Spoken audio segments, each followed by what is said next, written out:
নমস্কাৰ মই সংগীতা মোৰ চেনেল টেষ্ট লাইফ অফ সংগীতালৈ আপোনালোকক স্বাগতম জনালো আজি মই আকৌ আপোনালোকৰ কাৰণে এটা নতুন ৰেচিপি লৈ আহিছো এয়া নিশ্চয় আপোনালোকে দেখিছে মই কি বনাইছো এয়া মই বনাইছো আপোনালোকৰ কাৰণে আজি আপেলৰ জেলেবি মানে আপেলৰ জেলেবি খুব টেষ্টি হয় আহক ৰেচিপিৰ ফালে আগবাঢ়ি যাওঁ এয়া এক কাপ ময়দা লৈছো মই তাৰ পিছতে এয়া দৈ মই 3 চামুচ দিম খুব মানে মোৰ দৈখিনি খুব ডাঠ হয়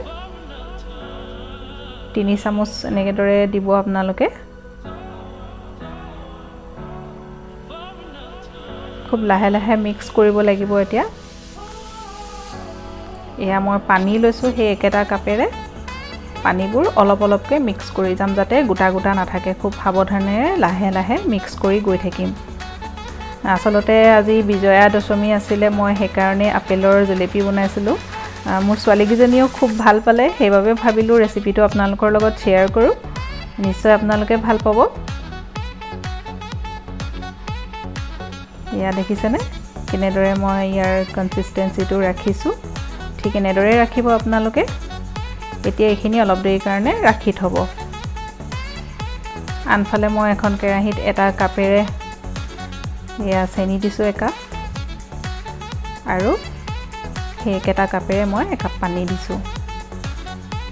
সুগাৰ সিৰাপটো এনেদৰে বনাব আপোনালোকে লাহে লাহে মিক্স কৰি গৈ থাকিব অলপ আঠা আঠা হলে এইখিনি অফ কৰি দিব আপোনালোকে আনফালে মই ময়দাৰ মিক্সাৰখিনি লৈছিলো কিন্তু কথা এটা হল এখিনিতে আসলতে মই ৰেকৰ্ডটো মোৰ মানে কৰা নহল ইয়াতে মই বেকিং পাউডাৰ 1 চামুচ দিলো বেকিং পাউডাৰ 1 চামুচ তাপা এয়া বেকিং সোডা এনেকে এখন চামুচেৰে যিমান দেখিছে তেনেকৈ দিছো 1 চিকুট আৰু এইটো অকমান অৰেঞ্জ ফুড কালাৰ দিছিলো এটো অপচনেল হয় তাৰ পিছতে মই এটা আপেল লৈছো আপেলটো মই যেনেদৰে দেখাইছো তেনেদৰে আপোনালোকে কাটি লব স্লাইস কৰিব আৰু খুব পাতলও কৰিব নালাগে আৰু ডাঠো কৰিব নালাগে এনেদৰে স্লাইস কৰি যাব তাৰ পিছতে মই এখন বটলৰ মুখনি লৈ মাজৰখিনি এনেদৰে এৰাই দিছো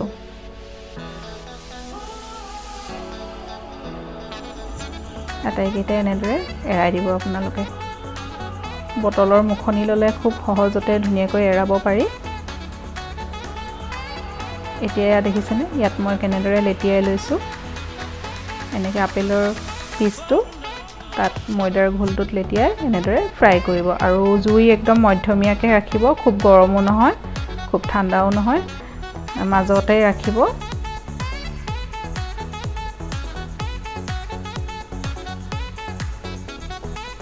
এনেদৰে লাহে লাহে ইলুটি হিলুটি কৰি হিজাই ৰাখিব এ দেখিছেনে খুব ধুনীয়াকৈ ক্ৰিস্পিকৈ হিজি আহে এনেদৰে এতিয়া লাহেকৈ মই এখিনি উঠাই দিছো এয়া চাওক কিমান ধুনীয়া হৈছে দেখিবলৈ বাকি আপেলৰ টুকুৰাখিনিও মই এনেদৰে দি যাম ধুনীয়াকৈ ফুলি আহে খুব ধুনীয়া হয় আৰু খুব ক্ৰিস্পি হয় খুব ধুনীয়া হয় আৰু ফুড কালাৰটো দিয়াৰ কাৰণে কালাৰটো খুব ধুনীয়া আহিছে এয়া সুগাৰ সিৰাপখিনি মই এটা বাটিত এনেদৰে উলিয়াই ললো আৰু এনেদৰে মই প্ৰায় 1 মিনিট মান এনেদৰে সুগাৰ সিৰাপত ৰাখিলে হৈ গল নহলে বেছি কোমল হৈ যাব আৰু লাষ্টত মই এনেদৰে চেৰি দি সজাই দিছো বিৰাট টেষ্টি হয় আশা কৰো আপোনালোকে মোৰ এই ৰেচিপি ভাল পালে আৰু যদি হে মোৰ এই ৰেচিপি ভাল পালে তেতিয়া হলে মোৰ এই ভিডিওটোত লাইক কমেন্ট শেয়াৰ কৰিবলৈ নাপাহৰিব আৰু যদি মোৰ চেনেলটো আপোনালোকে নতুনকৈ চাইছে তেতিয়া হলে সাবস্ক্ৰাইব কৰিবলৈ নাপাহৰিব আৰু কাষতে থকা বেল আইকনটো টিপিব নাপাহৰিব আজিলৈ আহো ধন্যবাদ